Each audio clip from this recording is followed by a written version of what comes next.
aren't you dirty cocksuckers? Tell all your grave robbing friends I want them out of the city now! The nightmare of insane murder. From the depths of hell. The angel of death.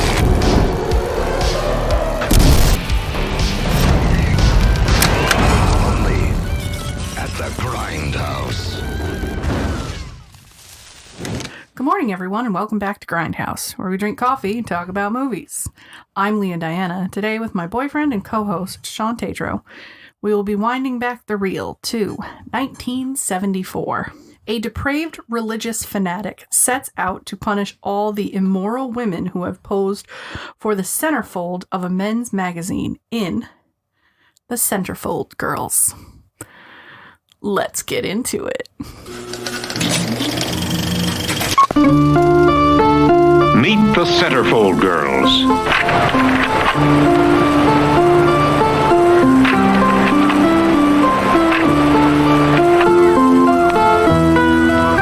They're the most beautiful girls in the world. 307 from Seattle. They're ready for anything, anywhere, anytime. Well, think of the exercise. Help you ladies keep those bodies in good shape. I don't need that kind of exercise to keep my shape. And what kind do you need? If I knew you better, I might tell you. How far is it from beauty to ugliness? Now look, we both know you've got too much talent to keep on modeling. You be nice to me and I'll get you into something big. How far is it from beauty to terror? Displaying your body is filth. You dirty the mind of others. Do you know what they should do with little girls like you? Well, that may be very good for Detective Magazine, Lieutenant, but I really... You're a Centerfold girl.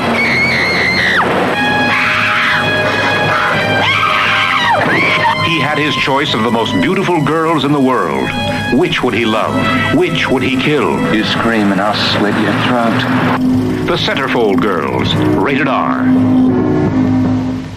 I have one word, 7 letters, endless possibilities. Bring it. Titties. So many titties. So many titties. Like, literally less than a minute into this movie. And we saw dead girl titties. We have a heaping helping of titties. I mean, this girl's bazongas were huge. I have to say, most of the titties in this were really just nice. I was going to point out they're too perfect. They picked titties that were perfect. Like, That no was the asymmetrical, no, like, really different. Well, they were beautiful titties. You got to think that these are supposed to be centerfold girls. They're supposed to be like the picture perfect. Creme de la creme.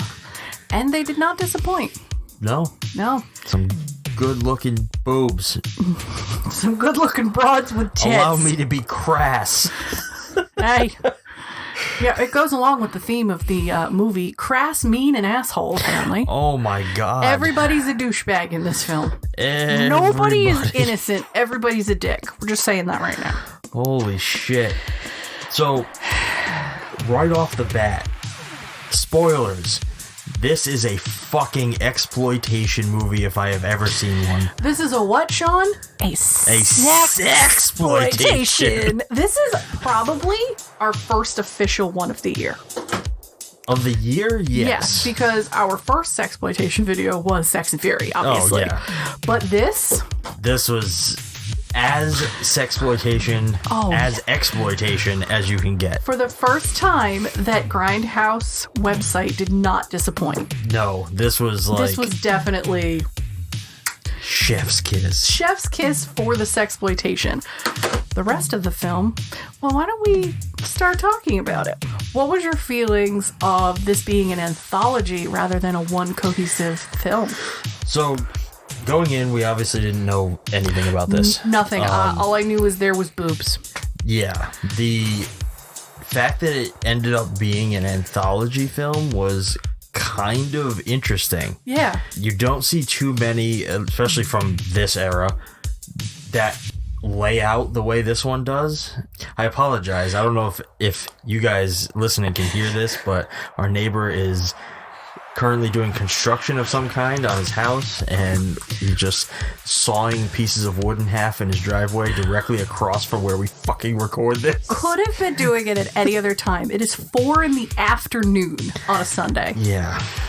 Anyway. God damn it. The way that this movie lays out, it very much doesn't break up the story in terms of like, oh, this is part 1, this is part 2. It's not clearly defined. It just flows into the next story without any break. Do you know what I wrote down? Ho 1, Ho 2, Ho 3. It was a 3-part Ho series. It was a 3-ho circus? It was a 3-ho circus! Shawn! That is amazing.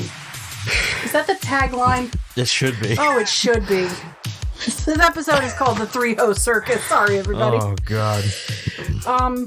I was really, really happy because the last anthology we watched was Black Sabbath. Yes. Which, that one, we knew it was going to be that, and I was like, kind of like I wanted them more to connect. This one connected via the killer. The killer was the connection. The other connection was douchebags and rape. Yet literally every single person outside of our protagonists in this movie was an absolute fucking piece of shit. Everyone. I'm not even kidding. The men, the women, if there were children, they would have been dicks. No offense. Yeah. Like, it starts off where you're thinking that it's going to go one way. You think this is going to be... Honestly, I was thinking of... Oh, it's not I Spit on Your Grave. The 2 girls who get tortured in the woods and one gets killed in the water. Oh, Last House on the Left. Last House on the Left. That's what I was thinking this would have been more of. But this was everyday, run-of-the-mill people judging these women by what they've done in their past. It's funny you actually say that. And I'm not going to get into this in great detail until we start going through like the breakdown of this whole thing, but I noticed watching this movie that each segment felt like a blend of 2 different films. Yeah. And I like wrote down like, oh, this is like this and this and this and this. And I'll break those out later on. All right. This is my prediction of what you're going to say. I'm going to predict what you think, what you said they were. The first one felt like a invasion / home invasion like / like stalker kind of thing. The second one felt just like I Still Know What You Did Last Summer esque, and like I know what you did last summer, and like, oh, you were here at the wrong place at the wrong time. And the last one felt more like a stalker and a smart girl kind of thing, like a Scream type of thing. Okay. Those are my opinions on the 3 stories.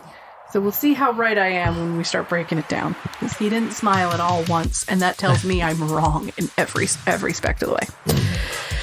So, sadly, there's no breakdown on the internet on this one. You said you found a basic one. Yes, and I do have like the rough information to get us started here.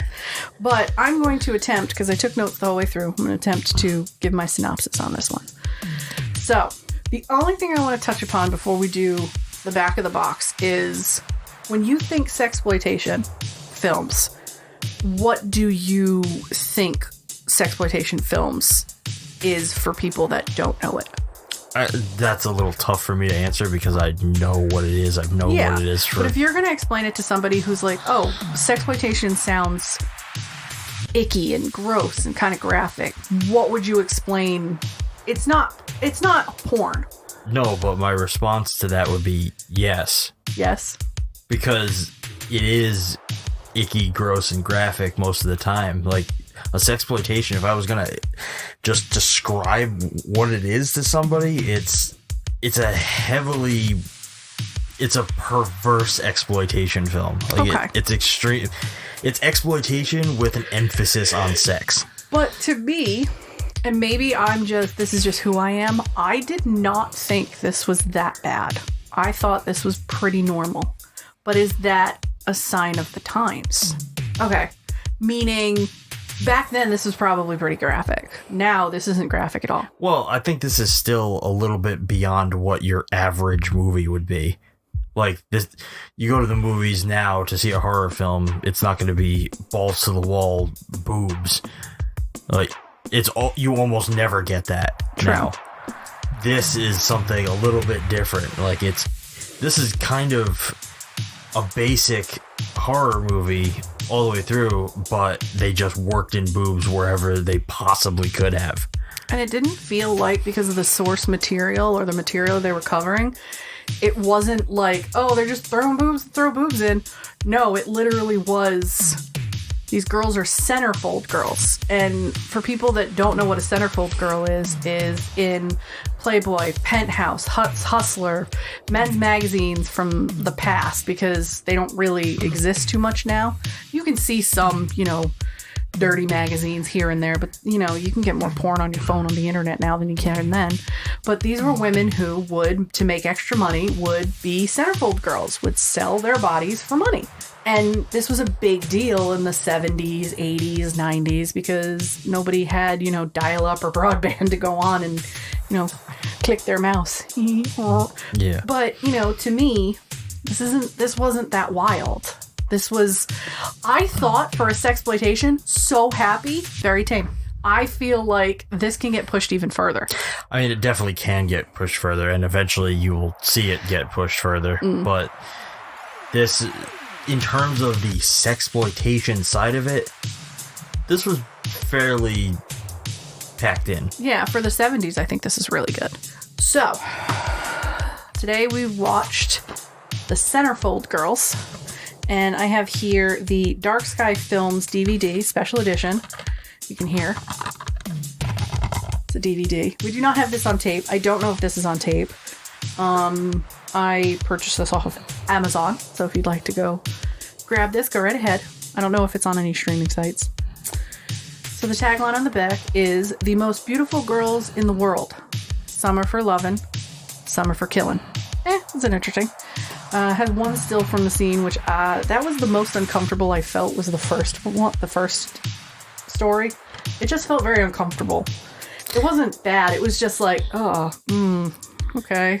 A reedy man wearing saddle shoes and an ill-fitting suit drags the nude body of a young woman, her throat slit, along an otherwise empty beach.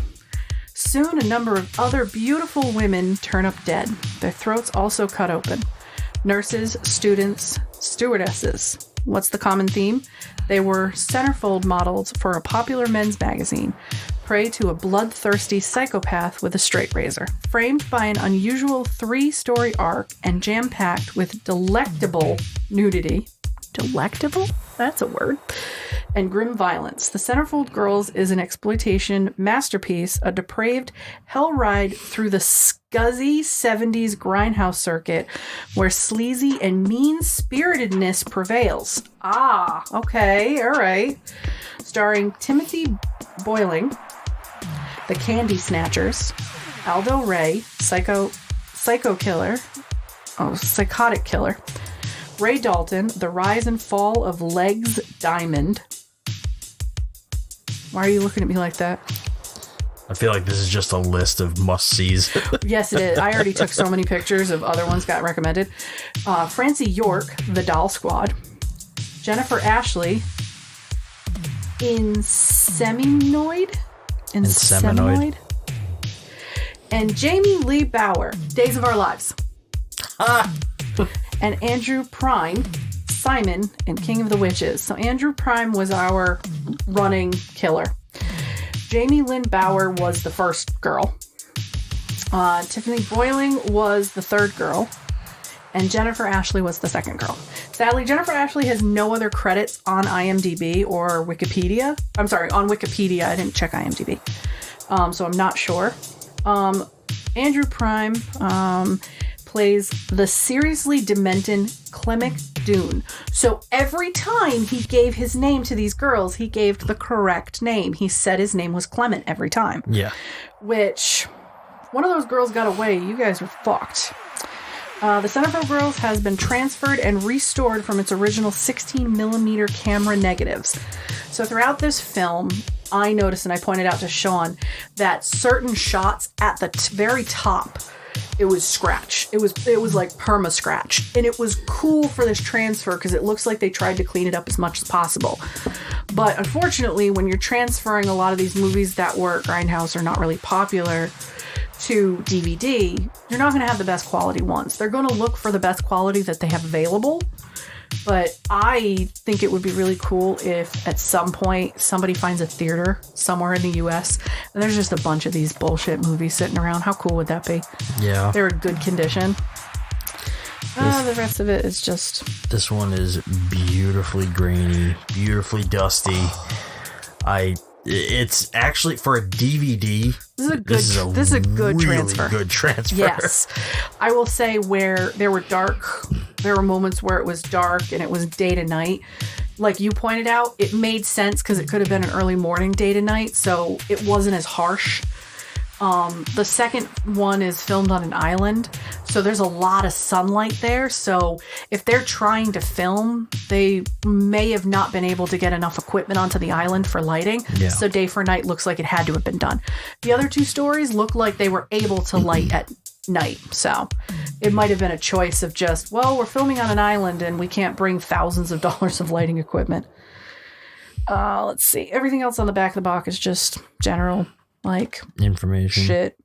Directed by John Peyser, Peyser.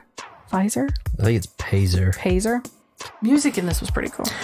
Music was you were rocking out at some point. Music is something that I actually very much enjoyed about this one. So when the movie starts, there's no music at all. Nothing. And we're only hearing ambient noise, and then the score kicks in right during our opening credits, and the whole thing, I guess, was done by a band called Wheeze. They say it at the very beginning. Yeah, it was like Wheeze. And they did a really, really good job giving us a very varied musical experience throughout the whole thing, but also giving us a really good theme that carries throughout. It was really good. But it was the scene where the cat was showing up in the second one where the music went fucking weird, and I was like, oh. Also, whoever thought that a cat goes, it's just fucking re-record that shit. Oh yeah, it was bad. We have 2 cats and I can make them make a better noise. All right, so let's dive into this. It was very obvious to me that before the opening credits even finished, that this was going to be as true of a sexploitation movie as there could possibly be.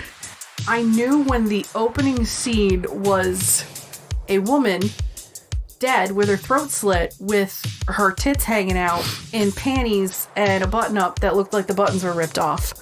I was like, first fucking scene, I'm like, oh, this is gonna be good.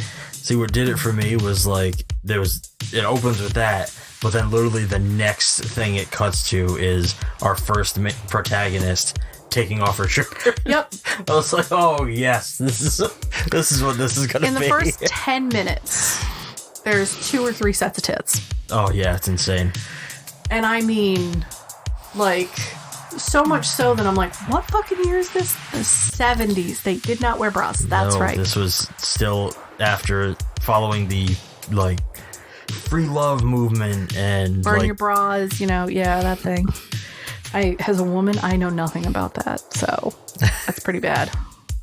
But I advocate for no bras because those are just traps for your boobs. That's booby my zoos. Booby zoos. Caged animals need to be free. I also loved how open and trusting all of these characters were to one another. Does this film think that women are just fucking that stupid? I don't really even think it was that. I think it was very telling of the mentality of the times, which is then contrasted by the horrors that befall all of these people. It gets me thinking, okay, nowadays women are don't trust strangers, keep your doors locked. As a woman, you know what you need to do to protect yourself. The first girl meets somebody who looks really sad at a gas station, is like, oh, is something wrong?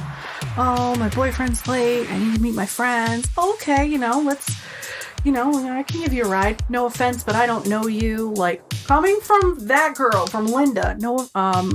No, she was Linda. Crap. Coming from that girl who said, oh, my boyfriend's late, you know, and her saying, oh, I don't trust you, I don't know you. Real rich coming from that fucking bitch. Yeah. That's all I have to say. And this girl's like, oh, let me tell you a little about myself, and, you know, we can be friends. See, but that was the clever part of it. Very clever. The fact that she was the one to bring up the distrust, because it's like, I don't know who you are, like, and then she's the one who fucking was actually the asshole. Yeah, I would have never guessed it until Linda, her name is Linda, turns to the friends who were just waiting there. And they're like, yeah, Linda, woo. And I'm like, oh my God. Like, what the fuck? All right. Set up. Oh my God. It was so bad. So to start off, we have the killer kills his first victim, which I believe was Miss January. Yeah, I would assume. Yeah. He killed on an every other month because he couldn't take the picture of the other girl behind it. Yeah. So it was like January, March, May, July. I was like, okay, that's how I do it too, I guess. I don't know. It opens with him burying her on the sand, in the sand at an empty beach, which I was so proud of that actress for staying that still. Yeah. They used an actual actress. They dragged the actress across the sand. They threw her in a hole, and then they threw dirt on her. Half naked. I'm like, that girl, I hope they pay her so much money. She's going to be finding sand inside her hoo-ha for the next God knows how long. She's going to make a pearl. That's how much sand was on her. And I felt bad, because we've all been to the beach, and we've all know how much sand we get out of our fucking clothes after. So I have to make a suggestion, a request. I think we go segment by segment on this one. Yep. How else would I have done it? What, do you think I'm going to jump around like some heathen? Like some psychotic killer with a straight razor? Yeah, I wouldn't put it past you. Wow. See if you sleep through the night. I never do. That's because of the kitty. All right. So after that segment, we have the opening title, and we are thrust literally into bed with a woman who wakes up, gets dressed, gets ready, and goes to a hospital where she's working. And she goes up to the front desk to start her job, and somebody's like, oh, there's a phone call for you. Like, all right. It's a man. It's a man. Lordy me, it's a gentleman caller. That literally just reminded me of Roger Rabbit. You remember the part with the cartoon lady when he goes into Toontown? I was dying. I was like, oh my God. I was wondering why you were laughing. I'm like, why is he laughing at It's a Man? Oh God, now I can see her face.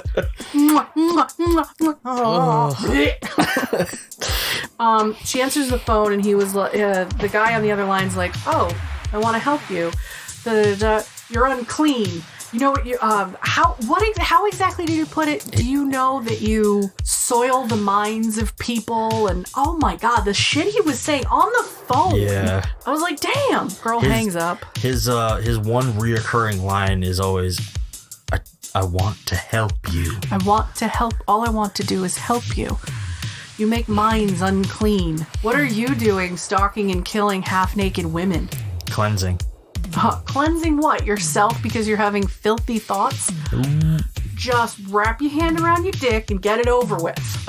I'm not a therapist. I can't help anybody with some issues, but you know, that's my opinion. After, I think it's Jackie. Yep, after Jackie finishes her shift, she gets dressed, she gets in her Cadillac. She starts driving to somewhere up north. We don't find out until afterwards what it's for. I believe she ends up saying it's her aunt's place. Well, she's driving to a camp where they have a position for a nursing position open. Yep. And when she's going to like interview for it, she goes to a gas station to fill up, and she meets Linda. Linda is a younger woman who's like, I need to get to Barstow, California. My boyfriend left me here. It's been 3 hours. Jackie's like, oh, maybe he's having car trouble. So they introduce each other. They take the drive up there. And then we have this scene where Linda's friends are like, woo, go Linda. And you're like, why are there 3 people cheering her on from there? That's weird. Something shady. The red flag's going off. So Jackie gets to the camp, and instantly is judged by the way she looks. Now, she's wearing a sweater. It's a tight sweater, and it's a button up to right about where her breastbone would start. And you can see, she's got a little bit of cleavage, whatever. It's how women dress. But the woman who worked there, she says, oh, my name's Jackie, so-and-so, I'm interviewing for the nursing position. She immediately judges her, and she's like, oh, the doctor's gone till Sunday. You can't stay here. Like, okay. And then her husband is like, why do you gotta be so mean? Like, oh, do you want... But he kept staring at her. Like he knew exactly who she was. And you're like, ooh, I think he knows you're Miss March. Maybe he's a fan. Bigger fan. So the wife was like, I don't want her kind of people here. I don't need that. So she says, well, when the doctor comes back, I'm staying at my aunt's place in Winslow up the road. Can you just phone me and let me know when he gets back before Sunday? Okay. So she goes, and her and Linda go to her house, and they're playing cards, and they're hanging out. They, get to know each other, and then they decide, okay, we're going to go to bed. Middle of the night, somebody's going, Linda, hey, Linda. Seems like Linda made a phone call at some point to tell them the address so they can make it up there. And then these 3 batshit crazy people, don't know their names. It's a dude and 2 girls. Mind you, the 2 girls look like they've been on meth for their entire life. If they were supposed to be young women, they did not look young. They looked gnarly. A little bit. So they all, you can tell they're one of those like free love, hippie kind of like, we do what we want, we steal what we want, whatever. Yeah. So Linda makes a point to say, oh, I don't drink or smoke because my Baptist parents would roll in their grave. But when Jackie comes out to be like, what is happening in the middle of the night? There's Linda drinking, smoking, and, practically naked. Right. All right, Linda's a tramp. That's exactly what I said. So Linda and her friends are just tramps. Harlots. Charlatans. Linda's friends start to act creepy, and Jackie's like, whatever, you can stay. You gotta be gone in the morning. So Jackie wakes up in the morning, and one of the ladies is pinching her nipples while she's sleeping, half naked in her bed. The other girl is half naked dancing in her living room.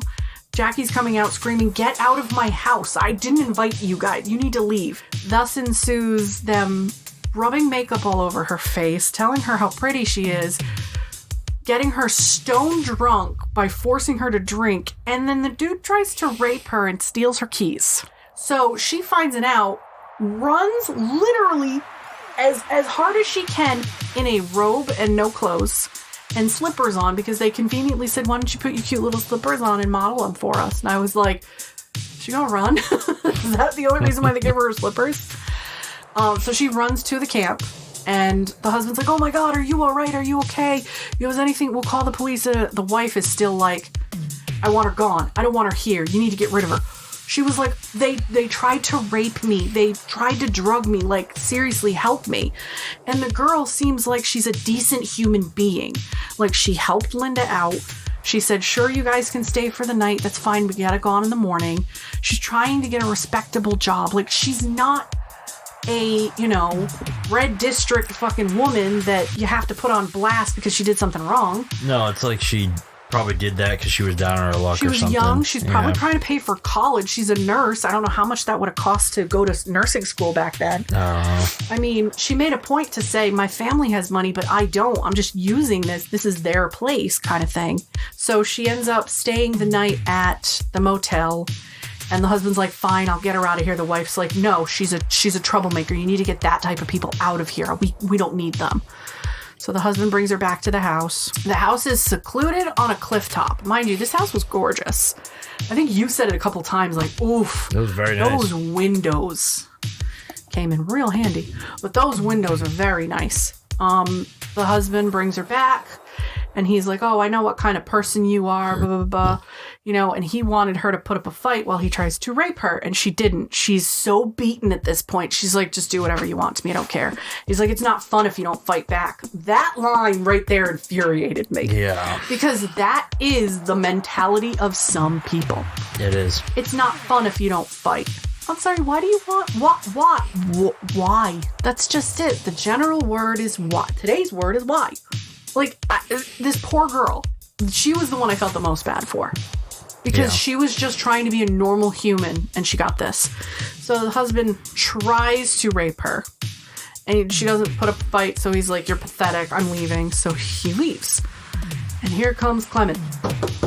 Oh, I'm your neighbor. I just want to make sure you're okay. Sure, come on in. She's beaten at this point. She's so happy to see a face that she hasn't seen in a couple of days. You know, my wife's, I can drive you to my house. My wife will be happy for the company. You shouldn't stay here alone without the police. Come on, I'll take you with me. And then he just gets closer and closer to her, and he just says, I want to help you, Miss Carol, because her last name's Carol. And her mind goes, wait, you want to help me? Oh, shit. She immediately starts to remember all the phone calls. Yep, and it's his voice, and she panics. She tries to run. She gets to the window, and he slashes her throat. And I'm like, oh, look at the blood on the window. That looks so cool, but, no, not Jackie. Jackie was the one that I was like, I was rooting for her. So from there, it ends there, and it goes into essentially the next story right away. Yes. And I want to touch on a couple of things here before we move into segment 2. So it was by the end of this one that I was like, I really started to see this is exactly what a traditional exploitation film feels like. Like, at any moment while watching this, did you feel like this is kind of ridiculous? Like, she's being pursued by a serial killer, and then these people attack her in her home, and there's all this rape and shit. And her future employer might rape her. Yeah. And the wife hates her, and all of a sudden the killer just happens to stumble on all of this. Like, but did you start to feel like this is insane? Yes, this is ridiculous. That's how exploitation feels. And this, I feel, is the training wheels of sexploitation. Kind of. I feel like it can go harder than this. It gets so much more insane than this. Holy shit. I mean, I've watched a couple of movies with you that you even said there's nudity. It's not sexploitation. There's nudity involved in these horror movies, but that's more of a, look, there's boobies, come here. This is literally marketed as sexploitation with killing. Right. It's the same as Sex and Fury. I felt like this was watching a 90s soap opera where it just tries to one-up the next problem. Yeah, and that's kind of how these movies end up feeling. They blend genres, that often don't go together, or you don't usually see overlap.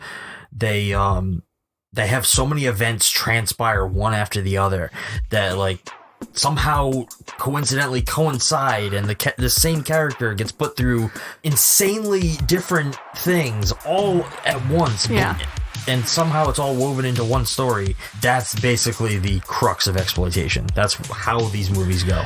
Because the general idea is that to make an exploitation film, you want to take whatever your script is and then milk it for everything that it is worth. Honestly, I think this first story could have been milked a little harder. I mean, I think out of all of them, this is probably the heaviest one in this movie. It was heavy material, but I think it could have been... I think they could have gone harder with the first one. I mean, in terms of exploitation. No, yeah, yes. I think, out of all three of these stories, this is the most exploitation. They milked this one more than any of the other ones. I think the other ones could have been milked harder. Really? Yes. I mean, the second one seemed a little too obvious to milk it for more, because it went everywhere that I was like, oh, is it gonna? Yep, is it gonna? Even the other one, I called half of the stuff in the last thing, and I'm like, this one, they couldn't have done much more with the last one. Because it was supposed to be, the big one. The middle one seemed more of y'all are fucking dumb. The beauty of exploitation is you can always milk it for more. There's literally always more you can do. Honestly, I hate to say it this way, I wanted them to push the envelope with the weird hippie dude in her more. I wanted it to be a little harder. I was like, this is not hard enough. Alright. I mean, I don't think if they pushed it any further, I don't think it would have fit the tone of everything else. No, I mean, this one was, and I hate to say it this way, this was a lighthearted sexploitation. In my opinion, that's the only way, when you're like, oh, it's a lighthearted thriller. It's a little lighter. Not oh, it's Carrie. No, it's like a diet version of it. I would say if you want to watch a sexploitation film and see if you like it, try this first. Doesn't show anything you don't want to. It has trigger words and some trigger stuff, but it's not it's not as hard as other films go even now. Well, yeah, it's a different world. Different world. It's a different style. Mm-hmm. There's a nice reference in this one. It's like super passing, but in the first one, the weird hippie guy at one point says, "Oh, it seems what we have here is a failure to communicate." Oh my god! Which is a line from Cool Hand Luke, like a western. I believe that's a western. I haven't seen it. Wait a minute! I thought that line was something different. It's used in a lot of things. A lot of people have referenced that line over the years. Cool Hand Luke, the captain's speech. You are correct. I thought that was just kind of interesting because I heard it and I was like, hey, that's like a line that Tarantino has spoofed before. That's where I've heard it before, is in a Tarantino film. That's why I was like, wait, isn't this film way early for this to be in? No, like a lot of the stuff he uses, he got from other things, like the actor in this, Aldo, what is it? Aldo Ray. Yeah. The name of Brad Pitt's character in Inglourious Bastards is Lieutenant Aldo Ray. Huh. So I wonder if he's ever seen this film then. Probably. I mean, either that or he's seen a bunch of movies with Aldo Ray in it. Speaking of Tarantino, I have to bring it up on the podcast because it was announced earlier this week. How are you doing knowing the 10th film is looming? How do you feel, sir? It's daunting a little because he's one of the best directors in the world right now, and his movies are always great. There's literally not a bad one. So it's kind of hard to wrap my head around the idea of like he's only making one more film and then he's done. Granted, he has said he's gonna go direct plays, he's gonna write books, he's gonna direct TV shows. But his whole thing was always you kind of lose your edge. You lose your edge after your 10th film, and he's always said after 10 I'm done. Yeah, he doesn't want to get to a place where a lot of directors get, where their movies just start getting bad. Or you become George Lucas. He was always bad. Yep. Let's be real. He got lucky with Star Wars.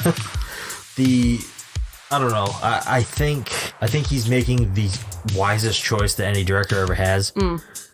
But at the same time, it's just always, it's hard to see someone you look up to their work, so it's like you don't want that work to stop. Sort of like Wes Craven, John Carpenter. Yeah. But John Carpenter was another one. Like I love his movies. Most of the world did not. But he at some point stopped. Yeah. He was just like, even he said, we can't do this anymore. So I don't know. Ultimately, I think I'm going to be okay with it, especially since he's going to do other stuff. Yeah. It's going to be it'd be nice to see him try other things, because part of me wonders if he's classifying it as, all right, I'm going to stop at 10 films. Because there is a distinct difference between films and movies. Yeah. Which is partially why I wonder if he never made a horror movie. He's never done anything in the horror genre because they're not films. There are horror films, but he views films differently than I do. Why do a lot of directors and even award people, like, I don't know what to call them, committees, like the Oscars, all of these places, they snub horror so bad when I think that's one of the best genres to get you through certain situations? It's because with the term film is it comes with a heavy artistic connotation, and the horror genre for so long has been nothing but just do whatever you have to make money. Make it violent, make it filled with boobs and sex, and just milk it for money. You've got The Shining. You have Suspiria. Yeah. You have Parasite. There are exceptions to the rule. But because of the overwhelming majority, horror generally is not considered film. And I think that's terrible. Because I believe, and maybe I'm not the only person, or maybe I am the only one, I believe that when things are looking really bad in the world, bleak, tough, you're dealing with death, you're dealing with grief, you're dealing with horror. Watch some horror. Put in a movie that is absolutely gut-wrenchingly terrorizing, you will feel better at the end. Last year, I can't tell you, last year was one of the toughest years I've dealt with. This year, that's all I'm saying. But when we watch horror films, I felt better. Yeah. I feel better watching horror films. We saw Scream on Tuesday? Yeah. Scream 6. I always forget which number it is because last year they fucked it up by making it Scream. So now it's like, what am I calling this one? It was great. It was amazing. Not saying more than that because we actually recorded something right after we watched it. We don't know what we're doing with it yet. But, you know, maybe people might hear our opinions. Perhaps. But honestly, I have been having really bad mental issues lately. Watching that film made me feel better because I'm like, it's an escape. It is. And horror, I think, is a great escape. People that don't like horror, I understand. It can be gut-wrenching to watch some of this stuff. But movies are an escape. Yes. Any kind of movie that you're into. Like, I just think horror is a better thing to watch when things are really bad. When you go through a breakup, what do you put in? A romantic comedy. Because it makes you feel better. Yeah. You want to cry. You want to laugh. You want to go through these emotions if they're in you. And seeing Scream, while Scream was not the issue that I saw on the big screen, it was the trailer for Evil Dead Rising that actually made me want to throw up. I had to look away at that trailer for like the later half of it. I couldn't do it. That's the first thing I've seen that has made me want to throw up. Shawn's so excited to see this goddamn movie. Of course. Sadly, I will not be with him. Chicken shit. 150% this time. I'm not seeing any films that involve a cheese grater to the face. No. To be fair, it's a leg. But moving on. I already have leg pain, and I can feel that. So before we move into segment 2, the blend that I saw of segment 1 was traditional stalk and slash and home invasion horror. So we did feel the same way. Yes. Okay. I felt like Liv Tyler could have been that fucking character. Yeah. I honestly was like thinking modern day. I don't remember, what is that movie called? The Stranger? Or The Strangers. Outside? The Strangers. It's different from The Stranger, which I'm looking at. Yeah, I've never seen that movie. I always have. But Home Invasion is one of those movies where if you don't live in a really good place, don't watch a home invasion movie. Yeah. Do not, because it is one of those things where it's like zombies, a killer that's gonna stalk you and murder you for the rest of your life, nightmare monster, home invasion? Oh, they're 2 doors away from that being true. Yeah. Nope, won't watch that right now. Okay. Well, I'm glad we thought the same thing on that. Man, you didn't smile once. I'm really proud of you. You've been keeping your bluffs real well. We should go gambling. No, we'll lose everything. All right, so the next people, forgive me, I have to jet over to this because I forget that other girl's name. Okay, so Charlie. Charlie is Miss May. This is Charlie's story. So how we're introduced to Charlie is, it looks like she's a student in college, and she literally did this for keeping up on payments on her studies. She even makes a comment when she gets into the room, and the minute she gets in there, she strips her shirt off, puts a new one on. Like, why? Just because. So many tits. We gotta see them titties. But even the roommate's like, oh, this is what happens when you're a world famous girl who shows off her body. You know, you're everywhere. You're jet set. You're doing all this stuff. And she even says, I'm just doing it for the money. I'm solely doing this for the money.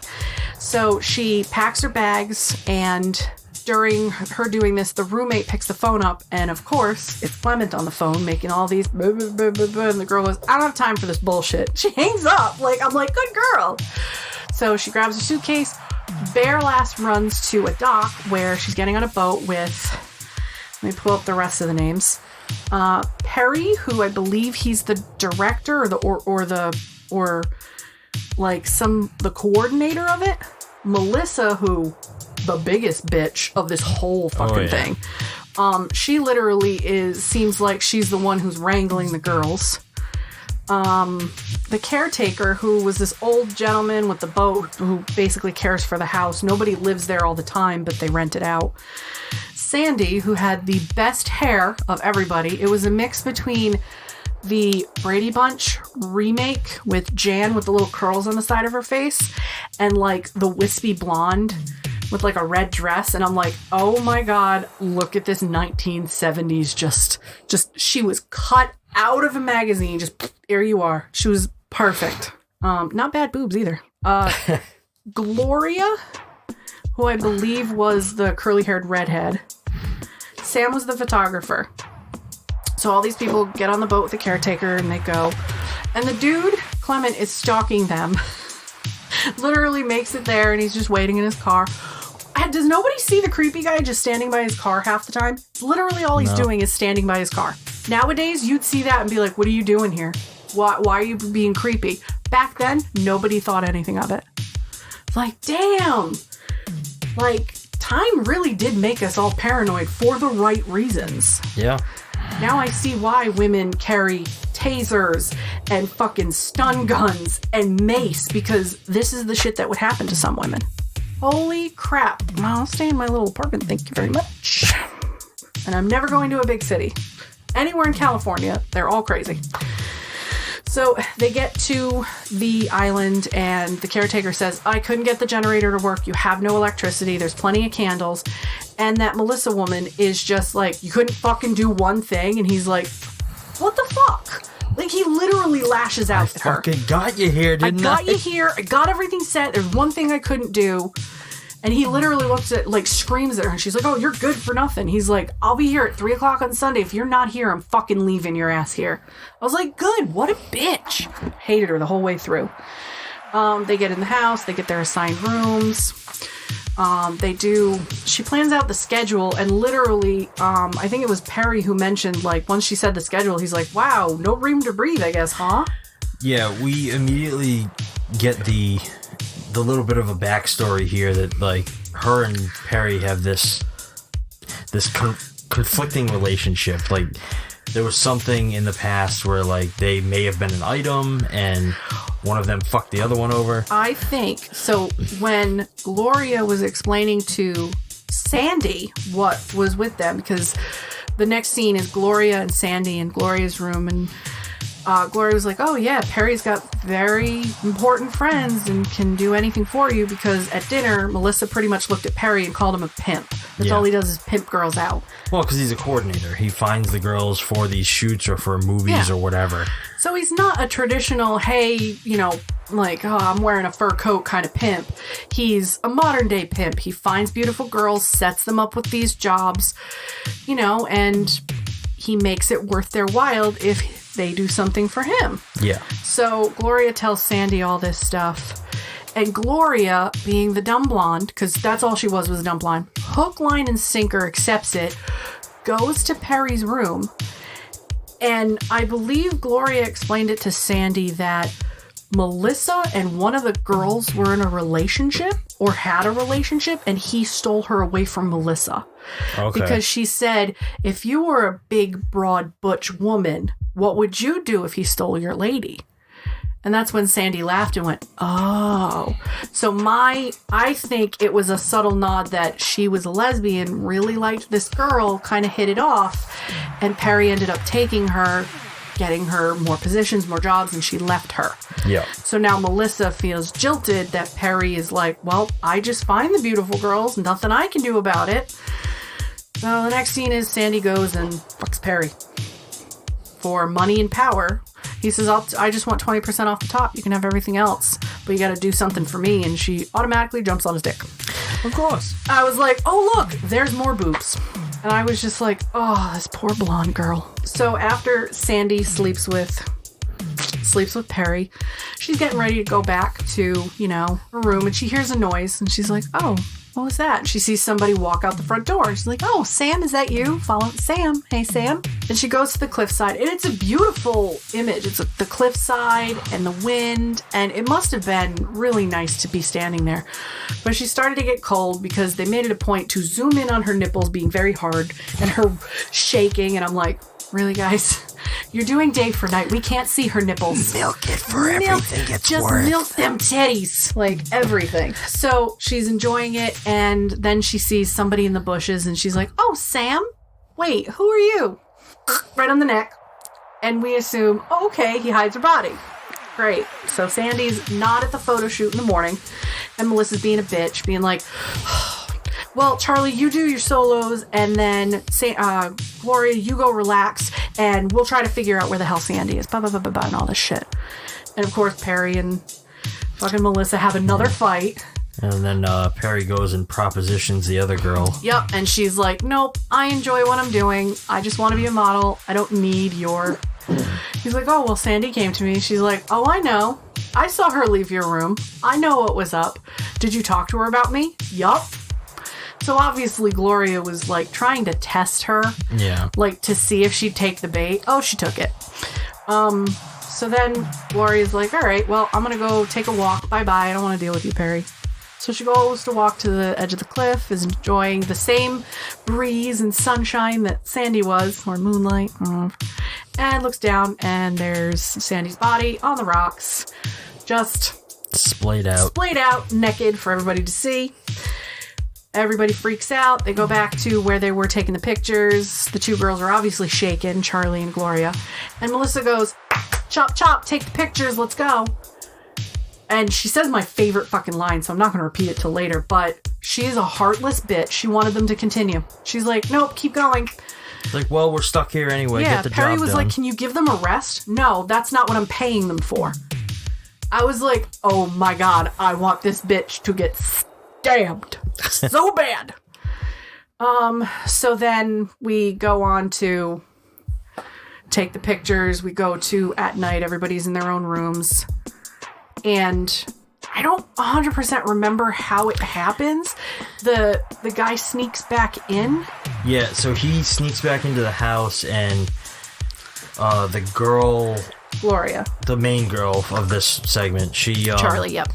She goes downstairs for something, and Perry ends up like catching a glimpse of the guy. Yeah. He's like, who are you? Hello? And the guy stabs him. Because he stole a knife from the kitchen. Yes. It's not a straight blade, it was a knife. And the best thing about this scene is, you said it, where we noticed when Perry's at the bottom of the stairs after he's flung down, it is a still shot. Yeah, it's almost like they didn't let the camera roll long enough on him laying on the ground.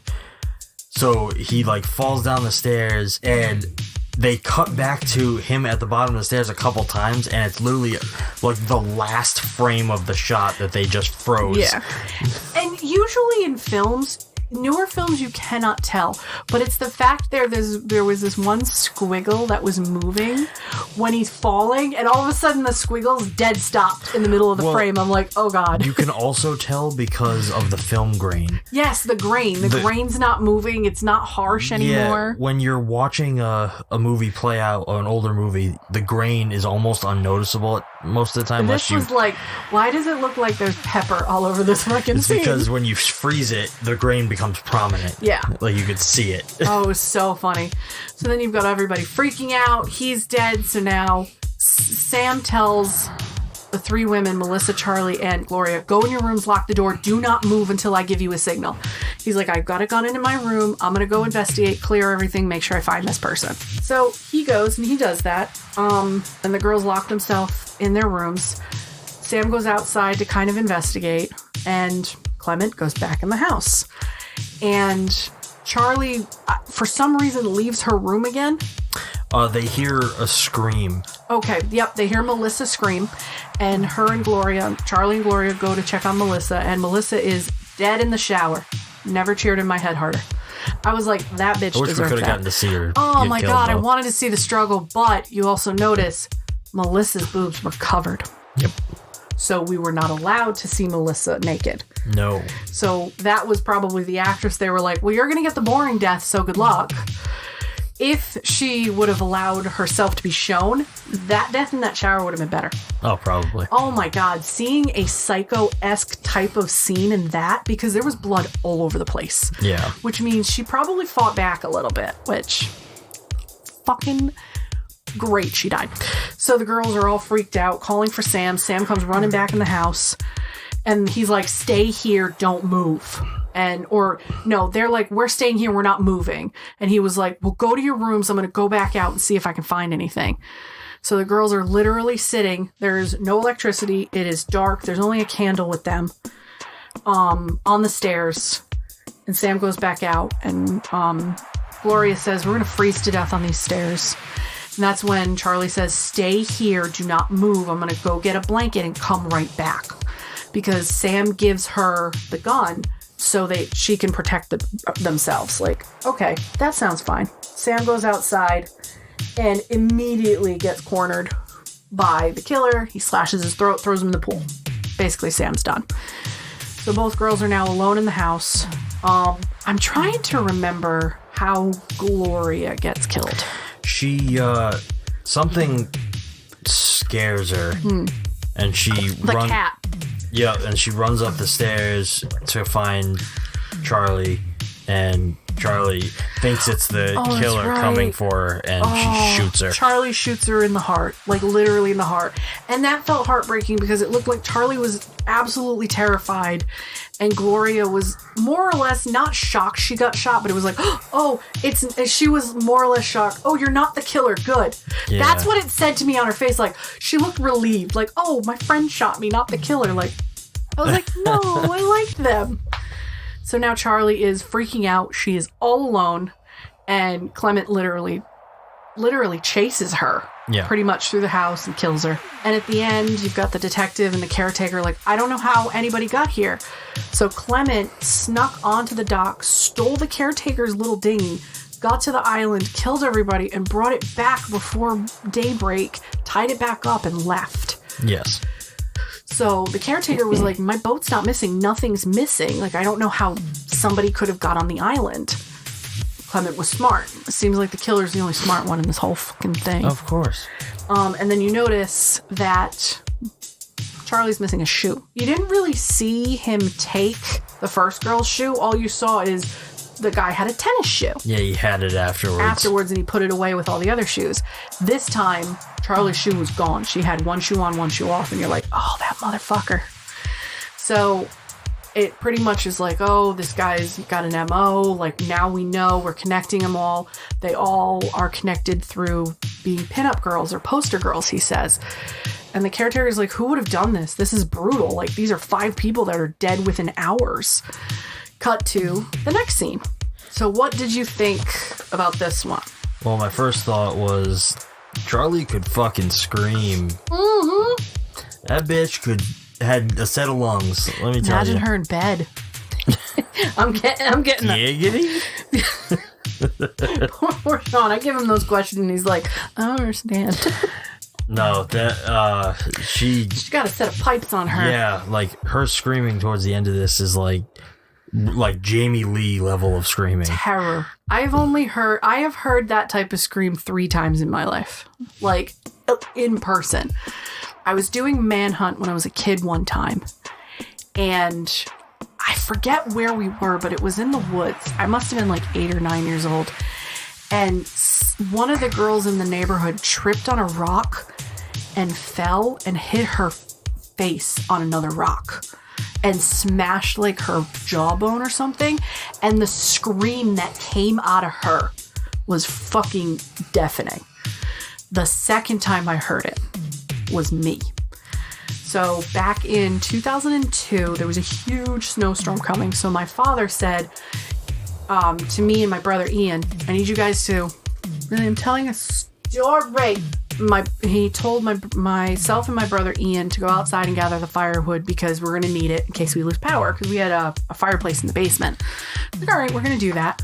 My brother being like, in 2002, he was like maybe 10, like 9, 10 years old. He's a kid. He doesn't want to lug firewood up the steps to the basement. Like, it's stupid. So he was playing with rocks, and my brother knocked a rock onto the bottom step of the stairs. This rock was no bigger than a bottle cap, and I stepped on it the wrong way with my bad foot that I've had surgery on, and my foot went from this to this. It was literally the bottom of my foot was facing up. And the scream I made, my father yelled at me for making that scream. Because he says, if I only want to hear that scream if you're dying. And the pain I felt and the absolute shock of seeing my foot was... I made myself deaf in my ears from that scream. And I always said to myself, I will never make that scream again unless I need to. I never thought that could come out of a fucking 16-year-old girl. Just like it was terrifying. Third time I heard that type of scream was at the funeral last year of our friend. When his wife came in. Yeah, but even that was... But that was a grief scream. Yeah, that was that was the scream where if you hear a scream in pain or terror, you're like, oh God. A grief scream is...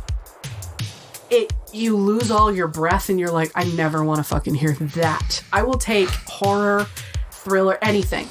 That scream, never again. Don't ever make that noise again. Yeah. But those are the types of screams. Like, this girl could have done that scream. Like, that was what it was. I was like, dear God, why was she not casting more Scream Queen shit? Holy crap. What did you feel this one was?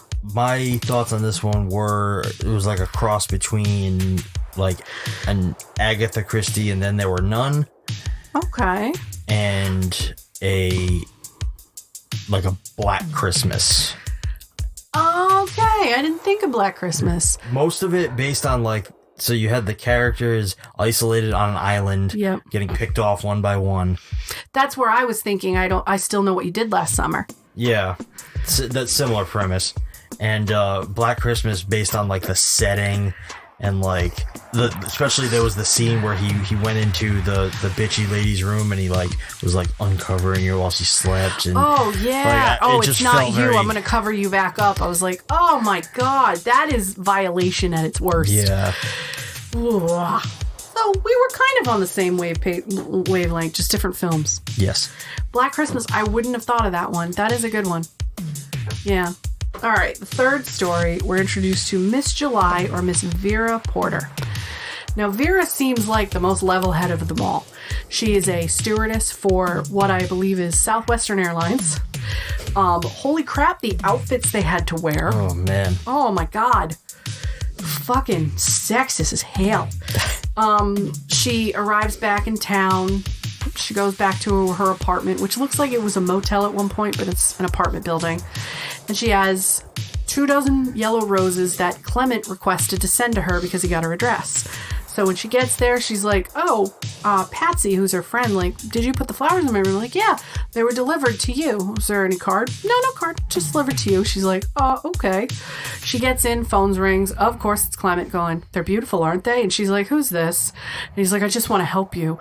You're filth. And she's like, yeah, okay, whatever. She hangs up the phone. She's like, I'm done with this. There's a party at the apartments, looks like, and Vera gives Patsy the flowers. So the flowers are in Patsy's part of the apartment. So Patsy leaves the party to go get ice. She goes to her apartment, doing her thing. She spills stuff on her top and immediately has to take off her whole top and blot it, even though it was a clear liquid. It was a clear liquid. She had to take her top off. Of course. Oh boy. Haven't you learned anything yet? I've learned something. People are dumb. This is sexploitation.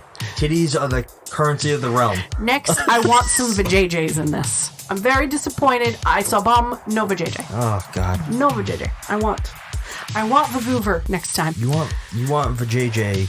Go watch porn. I can look in a mirror. Porn's not fun. There's no story. It's like, oh, I'm here to repair your dishwasher. I'm the dishwasher, and then there's pounding, and it's just not fun. I need depth of story. I need that high class. I need high class porn. And this is the type of person I am. I have an autobiography in my possession. Or biography, I don't know what it is. It's Jenna Jameson's How to Make Love Like a Porn Star. I bought it in my 20s. I loved it. I have followed Jenna Jameson ever since. In the later years, she's kind of found religion and gotten a little woo. But when she was a porn star, I have watched all of her porns. All of them. Oh, Jesus. Even the epic pirate porn. which one day I'm making you watch just on sheer principle because you like pirates. No. Yep, I'm gonna make you watch it. It's so fucking crazy. I don't want to. Oh, come on. Step into my web. No, my web is messy enough. My web is messy and I should clean it up. Where did I leave off? So Patsy goes into her apartment, cleans off her shirt, blah, blah, blah, goes to get ice, and Clement kills her. Just slashes her neck, no questions asked. So the prosecutor or the detective is there, and he's like, he meant to kill you. Explains to her, like, this is not the first one. There have been tons of these Centerfold girls. You need to leave town. You know, you're not safe here. We're going to do what we can. Call me if there's any trouble, please. So she says, okay. And her friend's like, where are you going? She's like, I got to get away for a few days. I just can't do this. Well, what if somebody needs you? She's like, only in a dire emergency. She gives her the address, tells her that's where she's going to be. Like a day later, you know, Patsy gets a call from Clement and says, I need to talk to Vera. Well, she's out of town. Well, where is she? Well, she's out of town. I can't tell you. Well, this is her mother's doctor. She's very sick. I need to get a hold of her. Oh, okay. This is where she is. She hangs up the phone. Patsy tries to get a hold of Vera to tell her, hey, you know, so-and-so called, but she's like, oh, that's fine. The next morning, Vera comes into the place she's staying and there's 24 yellow roses and a phone call. And she's like, how did this guy find me? Like, what are you doing? Like, oh, do you think you'd get away? Like, she's fucking terrified at this point. She tries to call Patsy, who is not in her room. She's like, how did he find me? Did you say anything? Like, she doesn't answer the phone. So at this point, she literally grabs all of her shit out of her hotel she's staying in, gets in her car and drives away. Clement is literally like 10 steps behind her the whole time. Is thwarted by the maid service in the motel, and then is thwarted by traffic. And she gets like a couple miles away, I think it is, and her tire explodes. Mind you, tires in the 1970s, when they exploded, man, they fucking exploded. She like almost crashed. Jesus, what were they made of? So she pulls over to the side of the road, and these two sailors pull over and is like, oh, are you okay? Is everything all right? She's like, yeah, my tire exploded. I gotta get to town to get a tow truck, get it fixed. I'm like, oh, well, we're only headed to the base. It's only a couple miles. We can help you. Red flag number 1. I hated this sequence. I hated this whole thing. So she gets in the car with them and they start driving. Then they pull over and they drink vodka straight. And she's like, okay, guys, knock it off. Like, you're going to be too drunk to get back to base to get on. Like, what are you doing? Oh, okay, yeah, that's fine. So they drive her to like a rest stop where they get food and drink. And they're drinking Colt 45 from these weird little bottles. Which you had mentioned. They're like, oh, they're drinking straight Colt 45. Oh, because that's rough. That's like shit, garbage. I mean, there beer. is still Pabst Blue Ribbon in the world. Oh, Colt 45 might be worse. There's still Gansett. We're not going to talk about Gansett. Hi, neighbor. Anyway. So they get there and she's like, oh, okay, I'm going to go use the bathroom, or she's going to go do something. And they pull out the Rehypnol. They put date rape drug in her Colt 45. Bad enough you're drinking Colt 45, and now you're putting Rehypnol in it. Goddamn. So the next scene is she's absolutely like gone. She's trying to understand what's happening. Her vision's blurry. They are like all over her. She's kind of like, oh, is this what I want? Oh, okay, all right, whatever. They get a motel room, and they both proceed to rape her. We do not see any of this. No. So this is why I say it's a lighthearted sexploitation, because if this was a hardcore one, we would see it. You'd probably see it. Yeah. Clement is staying in the room next door and hears everything. So the next morning, the sailors are gone. They've taken off. She's alone in the bed, and Clement gets the guy who runs the place. And Clement's like, they're long gone. I heard everything. I'm so sorry. And the guy was like, well, let's get you cleaned up. He's like, let me bring you home. I'm so sorry. So Clement takes her in his car and he's like, all right, I'm going home to my wife. You know, from there, we'll get you a tow truck. No problem. So they stop at a rest stop and he goes inside and he's like, oh, I've got something I need to find. So he goes in and he buys a knife. which there was a huge ass fucking like 6-inch blade in a thing just sitting on a shelf. And you were like, the 70s. Yeah, like it's not behind glass or anything. It's just literally on a shelf next to some like child's toys or some shit. It's sitting there for little Johnny or Timmy to go, oh, a knife! Like, it was hilarious. Oh my god. So he gets it, brings it out to the car. But before that, she comes back from calling the tow company, and she's sitting there kind of like, oh, okay, all right. She looks in his back seat, and she's like, oh, hey, I know that magazine. She's going through it, and she turns to the Centerfold Girls. January's cut out, March is cut out, May's gone, and then her address is on her photo with it circled several times. And she realizes who she's in the car with, and she's like, fuck. She tries to get out. She looks visibly shaken, and he gets in the car. He's like, oh, I wasn't able to find what I wanted, but I found this. Look at this beauty. This is great, right? He's like, why do you look shaken? What's wrong with you? Are you okay? She's like, oh, I'm fine. I'm just, it's a lot. And he turns around and sees that her page is open.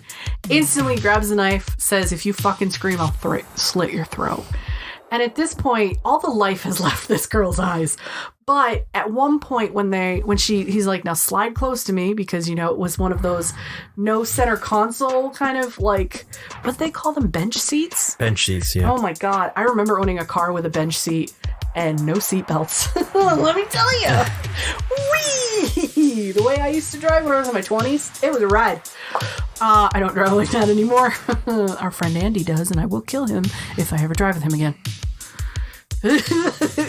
But he's driving somewhere, I don't know, and they end up in what looks like a field of burnt trees. He takes her kind of like off somewhere the main desolate, road, like very out into desolate. the middle of nowhere.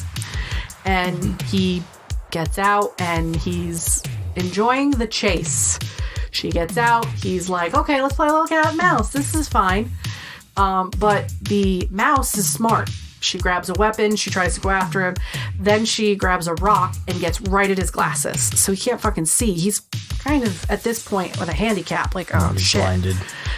She gets back to the car, notices the knife is there because he took his straight blade out. Yeah. So now she has a big ass knife, and she fucking loses it. She's like, I'm gonna fucking kill you. I'm gonna kill you. And stabs him in the front and the back. And as he's dying, all he says is, I just wanted to help you. And that's it. That's where it ends. Ugh. I just wanted to help you. Help me with what? He just wanted to cleanse her. Oh, don't worry. I am a cleansed human being, trust me, in my dirt and smut. Thank you very much. And I thought it was really cool that it was in a very dirty field. She and he were both covered in dirt. Yeah. So they both looked unclean at that point. Exactly. And I was like, the symbolism, the cinematography. Cinematography, right? Is that the... For that shot. Oh, the shot, yeah. Composition. And I just throw out buzzwords, the framing, the lighting. Right. Composition would be right. Composition. Yeah, I mean, it was fucking cool. So what did you think that one? So that one, to me, the early moments of it felt very When a Stranger Calls. Okay. Like the whole same thing with like Scream, like the killer on the phone thing. But by the end, it veered more towards like a nice spit on your grave, like murder revenge or rape revenge kind of thing. I felt like all of the women he killed were channeling through Vera. Yeah. Like, no, I'm going to kill you for them. Yes. Like at the end, she was staring at her hands like, what do I do? But at that point, he had killed so many fucking people. The evidence is in his car. Like, she's fine. Yeah. All they have to do is go back to his home and find the shoes and the photo, everything. Which they would. They would be like, this is self-defense. But you can see in her mind, she's like, I just killed someone. Yeah. In self-defense, protecting myself. And basically what the cover is like, protecting her smut sisters. At this point, if she kills him, he's not going to get another girl. Yes. Which is good. I have to say, I really did like this film more than I thought I would. Going into it, I'm like, oh, it's going to be like sexploitation and whatever. That's fine. I'm not a prude. I enjoy naked people. It's fine. Whatever. Little sex, little little questionable material. It's perfect. This was great. I really did I liked this a lot more than the last film. Okay. I like this. I like this more than I liked Sex and Fury. Oh, okay. And I saw Sex and Fury in a different aspect of my life, which now that I've had like a year to kind of sit on that film, it was an appropriate film to get into in my 20s. In my 30s, I'm like, okay. I think it's fun for what it is. It is fun, and it's a nice, if you want to see like a Grindhouse film that you're being like, oh, okay, this is Grindhouse. We have several films like I'd hand Suspiria to someone, The Beyond. Another Grindhouse film I'd probably hand people. Another Grindhouse film I'd probably hand to people is Death Wish. Yeah. Yeah. But this one would take the top. Like, if you really want to get into what Grindhouse is, here you go.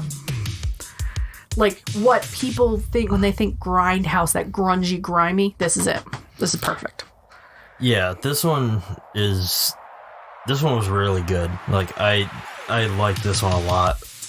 Like, I think it fell somewhere close to, like, in the same area as Soon the Darkness for me. Yeah. That one's a little more traditional, just it's a really good film. This one, it's a really good Grindhouse movie. Really good, like, yeah. This one was really cool. Are you ready to get into closing questions? Absolutely. I think I've talked so much, I've given myself a headache at this point. And I have just drank so much water. I have to pee. Did you have any favorites? Must log back into my phone. I had a bunch of favorite lines. Where'd you get that big Cadillac? When Clement calls Jackie. Let's see. At first I thought that one was a euphemism. I really did too. Until you see her car, and I was like, oh. One of my comments was, this movie's slap happy. Apparently, we just slap women when they're freaking out.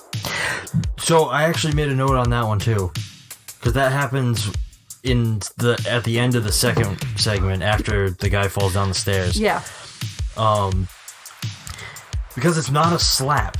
Like, he literally goes in to, like, put his hand on her face, but they put in a slap sound effect. For no fucking reason. Like, he goes to gently touch her, and it goes... I was like... Were we just slap happy? Why? Oh, we abuse our women in this movie. The last one, I died at this line. You and I both looked at each other like, what the fuck? It was when Melissa goes, Sandy had an accident. She's dead. Let's keep going. A woman just died and you want them to get naked and look sultry? Doesn't matter. Fuck it. The sex industry in this film is portrayed as the grossest, sleaziest thing, and it's not because you're naked. No. What about you? You got any favorites? I think my favorite moment in the whole film was the death of our first protagonist. That, like... Right against the window. Throat slash and the blood hits the window. It was... It was obviously so not real blood because it was too clear. It looked like somebody like mixed jelly together and just flicked it. And I was just like, oh god, it's so pretty. It looked awesome. I was like, just the way it was edited and shot, like, it was perfect. It makes me want to, once we have our own home, if we have windows like that for Halloween, figure out a way to do that on the windows so it looks like a murder scene. So when kids come over and go, trick or treat, and I'm just like neck slashed open on the ground. Take one piece only. Just to be funny, just to freak out kids. I love Halloween, but I will say this, and I'm going to get yelled at. Traumatizing children is a right you get on Halloween when you give them candy. Like being the scarecrow there, like, take one piece, you grab the kid's hand. Or like going, rawr, out from behind the bushes. I love hearing children scream on Halloween. I love it. It's like tears. Just give it to me. It fuels me. I love the screams. Am I sadistic? Only a little. Only a little. Do you feel you would have done this one any differently? No. Nope. I don't think I could have. I think I would have added a little bit more of an artistic element to the nudity. To like for some girls, like, hide it sheepishly and make it peekaboo kind of thing. Because I enjoy that. I like the mystery. Like, these girls were just like tots. You know, like, here are my tits. I would have played with it. I would have... for a film called The Centerfold Girls, the way these girls are photographed. Are we done, Body?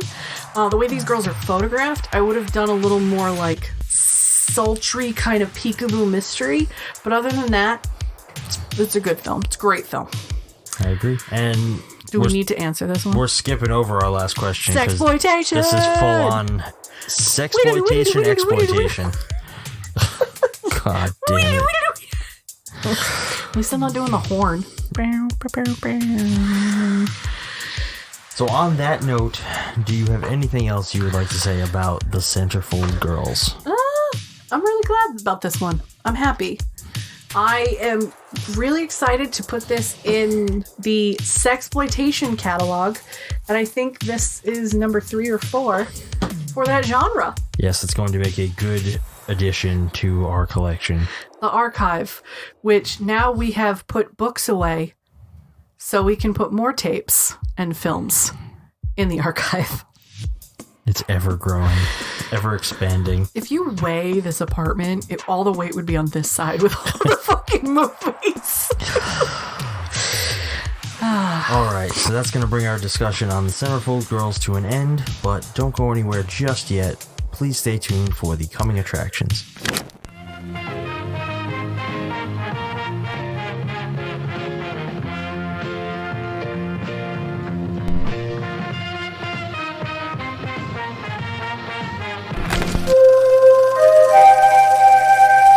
Professor Knox.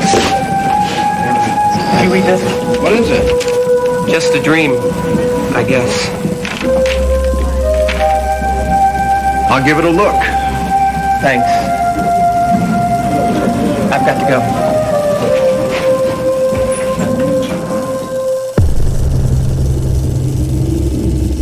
Benjamin Dobbs has opened a door into his mind.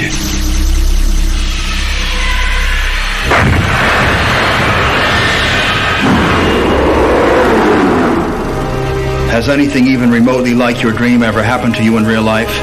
No, absolutely nothing. The dream, is it always the same? They're like a chain, hooking on to each other. I don't want to know where it's going to end. And unleashed a horror for all those who know what he dreams. I can't feel anything! Come on!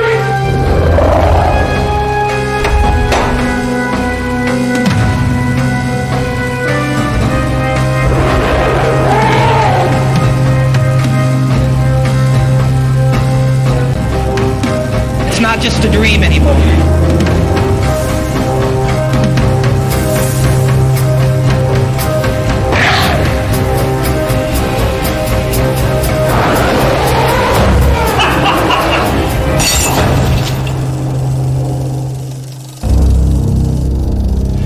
Beyond Dream's Door. We have things to do before we go to sleep.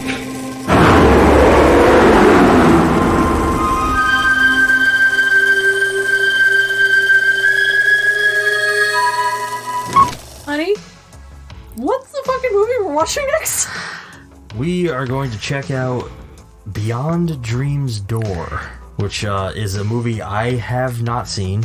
I picked it up a while back on a whim. I found it, I forget where, but I have the awesome VHS, and it's supposed to be a somewhat Lovecraftian horror. Yeah. From 1989, so I'm pretty excited to see what it's all about. From the little I've read about it, I haven't read what it's about, but I've read like what people have said about it.